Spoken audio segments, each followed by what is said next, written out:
Hello students, तो आज हम बात करने जा रहे हैं कूलॉम्स लॉ। तो कूलॉम्स लॉ को समझने के लिए इसके पहले जो हमने लेक्चर डिस्कस किया है उसको थोड़ा सा रिमाइंड कर लेते हैं। तो पिछले लेक्चर में हमने क्या डिस्कस किया है? हमने ये डिस्कस किया है कि अगर दो चार्जेस हों या दो चार्ज बॉडी हो तो उनके बीच एक तरह का फोर्स लगता है। अब फोर्स का नेचर उस चार्ज के नेचर पे डिपेंड करेगा। क्या? यानी अगर दोनों चार्जेस लाइक चार्ज हो, यानी दोनों पॉजिटिव हो या फिर दोनों नेगेटिव हो, तो उनके बीच कौन सा फोर्स लगता है? Repulsive force. और अगर चार्ज का नेचर डिफरेंट हो, यानी एक उसमें से नेगेटिव हो और दूसरा पॉजिटिव हो, या यूं कर लीजिए कि चार्जेस क्या हो? अनलाइक हो, उस केस में उनके बीच कौन सा फोर्स लगेगा?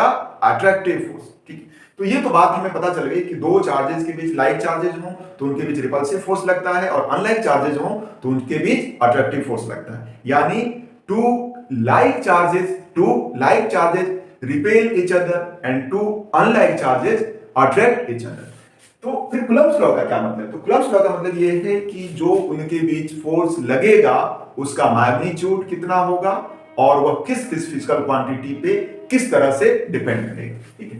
तो कूलम्ब्स ने उस चीज को, उस बात को एक स्टेटमेंट के फॉर्म में दिया और उन्होंने कहा कि the magnitude of the repulsive और attractive force between two point charges is directly proportional to multiplication of the magnitude of the charges and inversely proportional to square of the distance between them।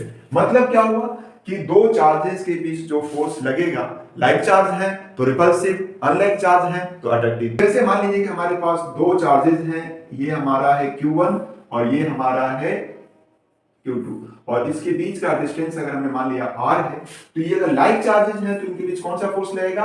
Repulsive force. और अगर इसमें से एक magnitude को बिना change किए हुए अगर इसके चार्ज का साइन बदल दें तो अब इसके बीच कौन सा नेचर हो जाएगा? यानी अट्रैक्टिव फोर्स लगेगा। मैग्नीट्यूड सेम होगा लेकिन क्या है, अब ये अट्रैक्शन होगा, दोनों के बीच क्या होगा? अट्रैक्शन होगा।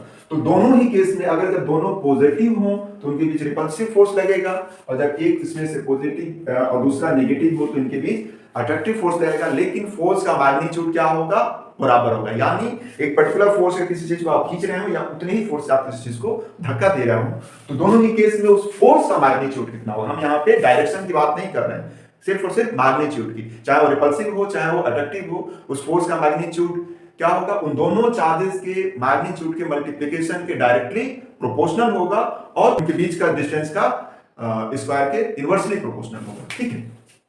तो इसको और अच्छे तरीके से समझने के लिए हमने माना कि let Q1 and Q2 are two point charges and R is distance between। तो स्टेटमेंट के हिसाब से क्या हो जाएगा? इन दोनों के बीच जो फोर्स लगेगा F, वो क्या होगा? डायरेक्टली प्रोपोर्शनल होगा किसके? इन दोनों चार्जेस के मल्टीप्लिकेशन के, इन दोनों चार्जेस के मल्टीप्लिकेशन के, यानी Q1 और Q2। यानी इनके बीच जो फोर्स लगेगा उस फोर्स का मैग्नीट्यूड क्या होगा? इन दोनों चार्जेस के मैग्नीट्यूड के मल्टीप्लिकेशन के प्रोपोर्शनल होगा, और इनके बीच जो फोर्स लगेगा, दूसरा स्टेटमेंट के हिसाब से क्या है कि इसके बीच जो फोर्स लगेगा वो इन दोनों चार्जेस के बीच का जो डिस्टेंस है उसके स्क्वायर के इनवर्सली प्रोपोर्शनल होगा, और इनवर्सली प्रोपोर्शनल के लिए हम क्या लिखते हैं? 1/r²।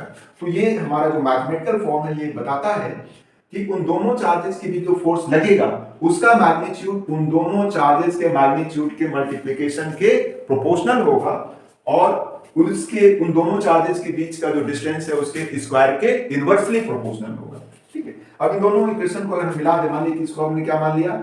इसको फर्स्ट मान लिया और इसको हमने सेकंड मान लिया, तो F हो जाएगा Q1 Q2 बाई, और ये हो गया हमारा थर्ड इक्वेशन। अब यहां से अगर हम प्रोपोर्शनलिटी को रिमूव करेंगे तो एक हमें प्रोपोर्शनलिटी कांस्टेंट इंसर्ट करना होगा, और ये हो जाएगा F बराबर K Q1 Q2 by R²। ठीक है। अब यहां पे K का जो एक्सपेरिमेंटल वैल्यू है, K का जो एक्सपेरिमेंटल वैल्यू है वो क्या है बच्चों? वो है आपका 1/4 पाई एप्सिलॉन। अब यहां पे 4 तो आप समझ रहे हैं नंबर है, पाई भी आप समझ रहे हैं, लेकिन ये क्या है, एप्सिलॉन। इसको क्या पढ़ते हैं बच्चों, एप्सिलॉन।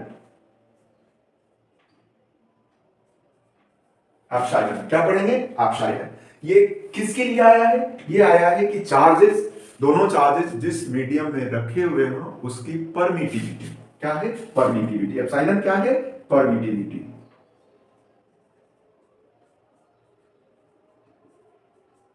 परमिटिविटी, ठीक है। और इस तरह से हमारा इक्वेशन हो जाता है F बराबर यानी force between two point charges is equal to 1/4 pi epsilon Q1 Q2 by R square.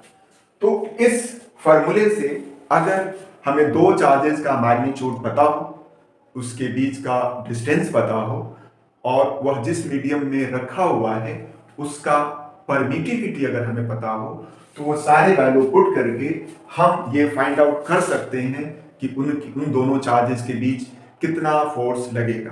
अब यहां पे ये बात क्लियर हो जाएगी कि अगर वो दोनों चार्जेस सेम नेचर के होंगे तो इस मैग्नीट्यूड का यानी F का नेचर क्या होगा, F का नेचर क्या होगा, रिपल्सिव होगा। और अगर वो डिफरेंट नेचर यानी अनलाइक चार्जेस होंगे तो उनका नेचर क्या होगा, अट्रैक्टिव होगा, ठीक है। अब मान लिया कि अगर वह दोनों चार्जेस कहां रखे हुए हो, वैक्यूम में या फ्री स्पेस में। फॉर वैक्यूम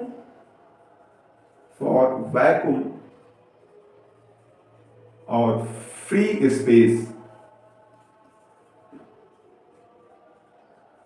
क्या होता है, F बराबर होता है आपका 1/4 पाई एप्सिलॉन नॉट। यानी अब ये क्या है, ये फिक्स हो गया। एप्सिलॉन नॉट किसके लिए, फ्री स्पेस और वैक्यूम के लिए। और यहां एप्सिलॉन नॉट है क्या, फ्री स्पेस और वैक्यूम का परमिटिविटी, यानी ये हो गया आपका, और ये फिर आपका Q1 हो जाएगा यहाँ पे, ये आपका Q2 हो जाएगा, और ये आपका पाई स्क्वायर, ठीक है। क्योंकि एप्सिलॉन नॉट का यानी एयर का परमिटिविटी का जो एक्सपेरिमेंटल वैल्यू है वो कितना है बच्चों, वो है आपका 8.85 इंटू 10 का पावर माइनस 12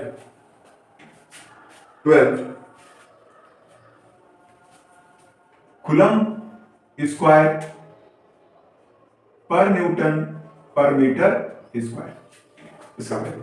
तो जब अगर ये वैल्यू यानी k के लिए, k का ये वैल्यू है ना, k का वैल्यू कितना है फ्री स्पेस के लिए 1/4 पाई एप्सिलॉन नॉट, और यहां पे अगर ये वैल्यू रखें हम 1/4 इंटू 3.14 इंटू 8.85 इंटू 10 का पावर माइनस 12, और जब इसको आप सॉल्व करेंगे तो आपको क्या मिलेगा, आपको मिलेगा 8.99 इंटू 10 का पावर 9, ठीक है, क्या मिलेगा।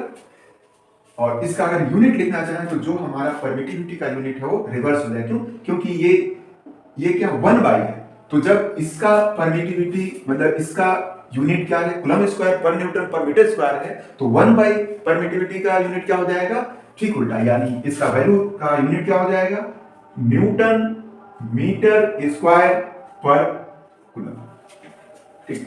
और इस तरह से हम लिख सकते हैं कि F बराबर 9 इंटू, यानी इसको हम रफली क्या मान सकते हैं, 9 इंटू 10 का पावर 9, ठीक है। तो 9 इंटू 10 का power 9 into Q1 Q2 by R square. यानी अगर दो चार्ज बॉडी या दो चार्जेस जिसका मैग्नीट्यूड दिया हुआ हो और उसके बीच का डिस्टेंस भी दिया हुआ हो और वो कहां रखे गए हों फ्री स्पेस में, तो उसके बीच का जो फोर्स होगा कितना होगा, ये तो नेचर पे डिपेंड करेगा। लेकिन अगर दोनों पॉजिटिव नेचर के हो या फिर दोनों नेगेटिव नेचर के हो तो कितना फोर्स, यानी वहां पे चार्ज का वैल्यू रख देंगे, आर का वैल्यू सॉल्व कर लेंगे, तो उतना फोर्स उसमें क्या होगा, रिपल्सिव फोर्स होगा। और अगर दोनों अनलाइक चार्जेस हुए और दोनों का चार्ज का मैग्नीट्यूड दिया हुआ हो और उनके बीच का डिस्टेंस दिया हुआ हो, तो हम इस फार्मूले से उसका उनके बीच कितना रिपल्सिव फोर्स, सेम नेचर का है ना, डिफरेंट नेचर का है ना, तो कितना उनके बीच अट्रैक्टिव फोर्स होगा वो हम फाइंड कर सकते हैं। Thank you.